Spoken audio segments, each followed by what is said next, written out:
Le ministre national des infrastructures et travaux publics, John Banzalunda, est arrivé ce samedi 4 avril 2026 à Kalemi, chef-lieu de la province du Tanganyika, en mission de service pour inspecter les travaux de réhabilitation du boulevard Lumumba ainsi que plusieurs autres artères urbaines, en compagnie du gouverneur de province Christian Kitungwa Muteba. Au cours de cette visite, les deux autorités ont parcouru les différents axes en chantier, notamment les tronçons menant vers Kaengele, la route qui mène vers le territoire de Manono, l'axe de Kapangulo, la route nationale Makala, les boulevards Lumumba ainsi que les tronçons reliant les ports de Kalemi. Cette mission d'inspection intervient à la suite de l'intervention du gouverneur Christian Kitungwa Muteba lors de la récente conférence des gouverneurs tenue à Bandundu-Ville dans la province du Kwilu. À cette occasion, le ministre national John Banzalunda a réaffirmé l'engagement du gouvernement congolais à accompagner et accélérer l'évolution de ces travaux essentiels pour la modernisation des infrastructures et la mobilité urbaine dans la province du Tanganyika. À son tour, le gouverneur de la province du Tanganyika, Christian Kitungwa Muteba, a présenté un remerciement chaleureux au ministre national des ITP, à la première ministre Judith Suminwa, chef du gouvernement congolais, et à son excellence, monsieur le président de la République démocratique du Congo, Félix Antoine Tshisekedi Tshilombo, pour l'attention tournée vers la province du Tanganyika et Kalemi qui est dans la dégradation des routes.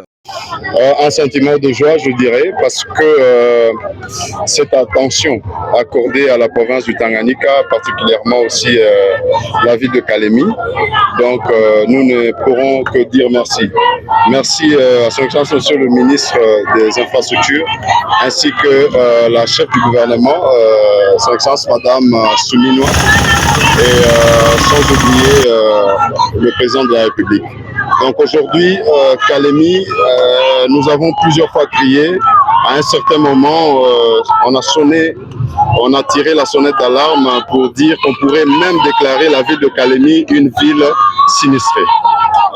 Donc aujourd'hui, nous sommes en train de lever la tête petit à petit grâce à cet accompagnement-là.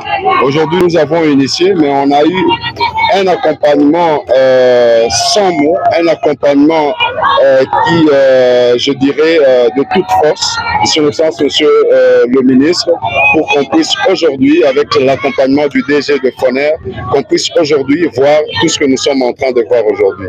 Donc, pour nous, c'est une joie.